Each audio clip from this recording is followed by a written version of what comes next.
husband and I were the first in line. We were so excited with the opportunities that having that ACC campus would bring. And while it does cost, a few $100s more on our taxes every year, we're gladly ready to pay it.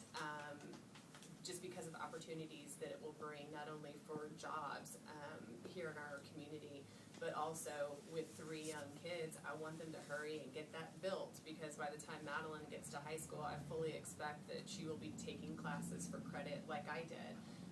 I saved my parents a lot of money by taking classes at ACC that transferred credit to the University of Texas. So I think that whenever it comes to that, that it's something that I'm definitely for. I think that whenever you talk about raising taxes, the first immediate thing is, oh, no. I think it's a very popular thing in politics to say, no new taxes, we're not going to raise taxes. But when it comes down to it, if we can't fund our schools, then how do you say no to that? Whenever I look at my property tax bill every year, it's kind of a joke in our household where I look at whatever we're paying to the Hayes School District and say, well, it's cheaper than private tuition. But I think part of it is it's sticker shock. It's a big number that you have to pay in once a year, but I audited St. Andrew's Episcopal School. I know how much the kids pay for private school, and for the education that our kids receive in Hayes, I think it's a bargain. And if it requires raising taxes to be able to give teacher pay raises, to make the districts a better place, I'll be there writing a check.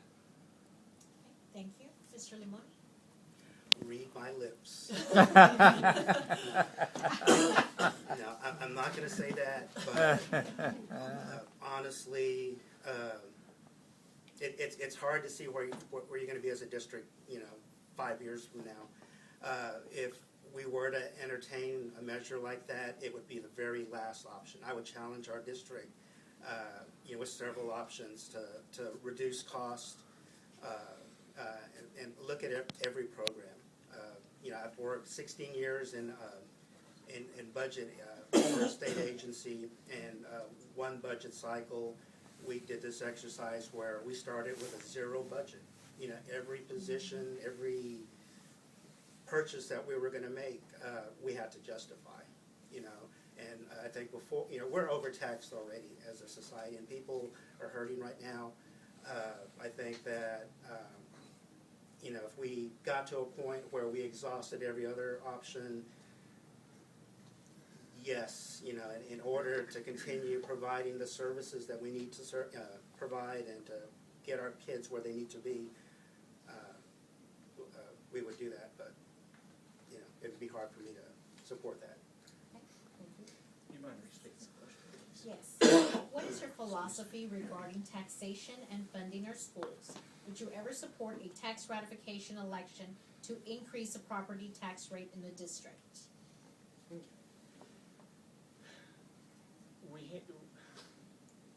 We have gone several years with no tax increase. I keep getting people saying, oh, but my taxes go up. I said, well, it's not school. One of the ways we've done this is our growth. We have a lot of growth in this community, and that is brought up the income we receive from taxes. As far as my viewpoint on it, while the no tax has been a wonderful blessing, we're still at a very high growth. We have 13 elementary school here. A lot of students out there, a lot of full classes, filling up classes. So we're going to be looking at more schools very quickly here. So this is something that, looking at from the inside out, is it's going to have to be something that will be considered before too long.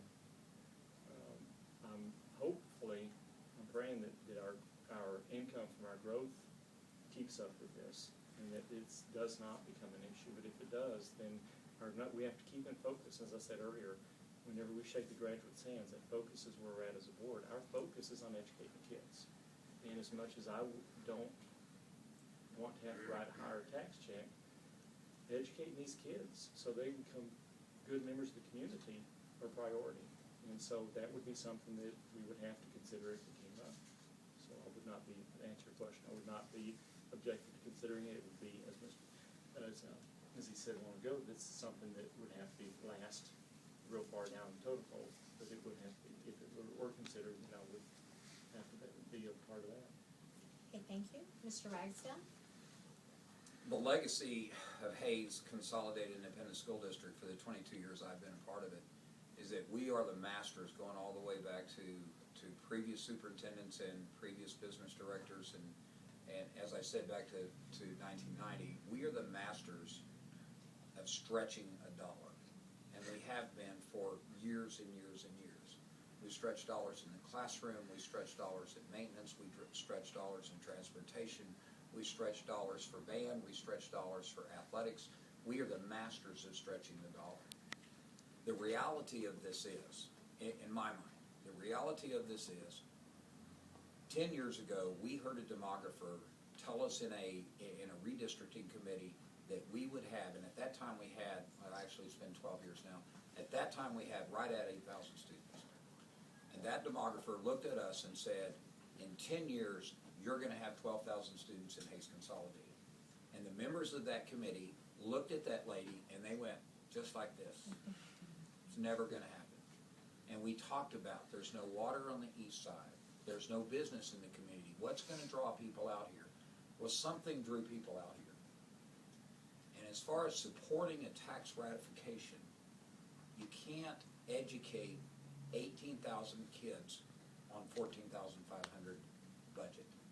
We can't educate those other 3,000 kids by stretching that dollar and all of a sudden magically making it go even farther. I am also a taxpayer in this district, and I abhor the idea of trying to pay higher taxes, but I also understand there is a limit to how far you can stretch that dollar. Okay, when my baseball kids get on a bus and we head to San Antonio, I want that bus to work. I don't want it to be built by the low bidder. I don't want it to be the weakest bus that we have out there. I want that bus to work. And my baseball parents want that bus to work. And you want that bus to work. So, yes, in certain situations that there's going to come a time where we have to support a tax ratification. It's going to be a hard sell. It's going to have to indicate the quality of this district. It's going to have to reflect what we're going to accurately do with the dollars that we're going to generate from that tax ratification, and it can't be frivolous. This district will not allow that. I mean, we live in a place, and the business model, and again, a superintendent told me this, Jody Witt told me that for every person that moves in, for every family that moves into a $150,000 house in Hayes Independent School District, and they have 2 children, taxes only pay for one of those kids. Now, until we generate, and it's awesome, I mean, you can't drive out 1626 and look at HEB and all the building and everything else that's going on in this district, and it's wonderful, but that's not paying the bills yet. And until we get to a point where those are paying the bills, then we have to look at every possible avenue for revenue, and if the tax ratification would be one of those, then we may be able to sell it to the community. We need to be able to tell them that it's relative to the quality of education that we have, and we cannot educate 18,000 kids with a budget bill for 15,000 kids. Thank you. Mr. Limon? In light of the budget shortfall that public education encountered this year and will face again next year, do you feel the state has an obligation to use the rainy day fund? Well, as a former state employee, I think everybody's hurting at the moment, and state agencies cut several hundred, maybe thousands of people last year.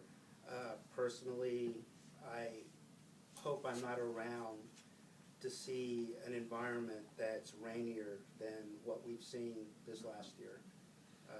I'm not sure that I believe we've got $8 billion in the rainy day fund. I don't understand why we couldn't have used some of that money to help us out this budget cycle. So yes, I would support using that. Realizing that once you tap into it, that one, it's not going to be there the next time, but that definitely needs to be an option. Thank you. Give you a little background. This board member suffer. You have required education every year. You know, we go to conventions and go to seminars. From my perspective in this board, it's hard to realize how much some of the other districts are suffering. We went through a lot of painful meetings with the budget changes and all, but there are a lot of districts that are hurting a lot more than we are. And like I said, you get a feel for that when you meet with the other board members from other districts.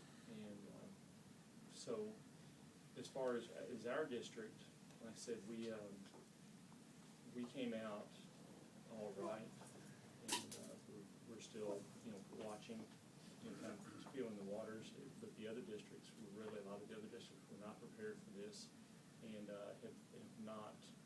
It took them by surprise. So, to answer your question, yes, I really think that they should make some of those funds available.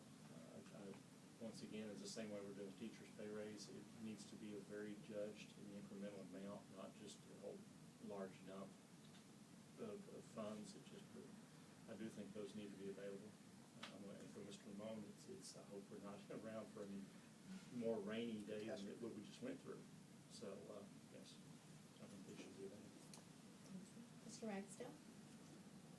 Try not to be too passionate on this. Olive Dulce School District in South Texas has eliminated all extracurricular activity.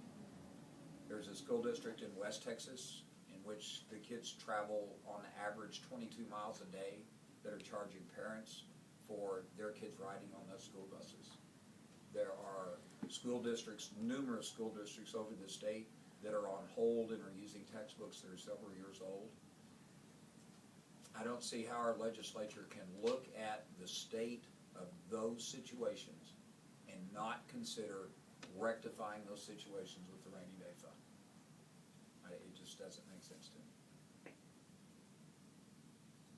Ms. Strider? And I think that, just to reiterate what, kind of what everybody else said, is that, it's called a rainy day fund for a reason. And when you get to that point, it's there to help, buoy those things when it gets as bad as it is and as it has been the last couple of years. And it's kind of interesting when we keep talking about 2008, whenever the whole economy crash, I don't know if that's really the right word I should use, but when the economy did crash in 2008, there was a lag of when it actually hit the government agencies. And so it seems as though the school district and a lot of the government agencies, like the nonprofits, where we're really just seeing how that affects everybody. So it was almost kind of like a sense of calm before the storm. You hear about how bad everything is, but it really took a while before we saw it. And I think now that we're seeing those specific examples of how bad it is in some of these places, you either have to use the rainy day fund or they need to really look at restructuring using property taxes as the way to fund the individual school districts. And I think it's one or the other, but something's got to give. But I would support the use of that fund, or if they wanted, if the state decided to restructure the taxing and how schools were funded. Okay. Thank you. Thank you for answering our questions. We do have a few minutes to ask, to have some questions from the floor. Does anybody have a question? I do. If I could get each one of you to answer, many times as elected officials, once many officials get in office, there are times where they stay connected with the constituents that put them in office, and there are times where there's somewhat of a disconnect. There are some that know who represents them, and there's some that do not. What's your plan to stay connected with your constituents? And we'll go ahead and start with Mr. Lamont. Wonderful.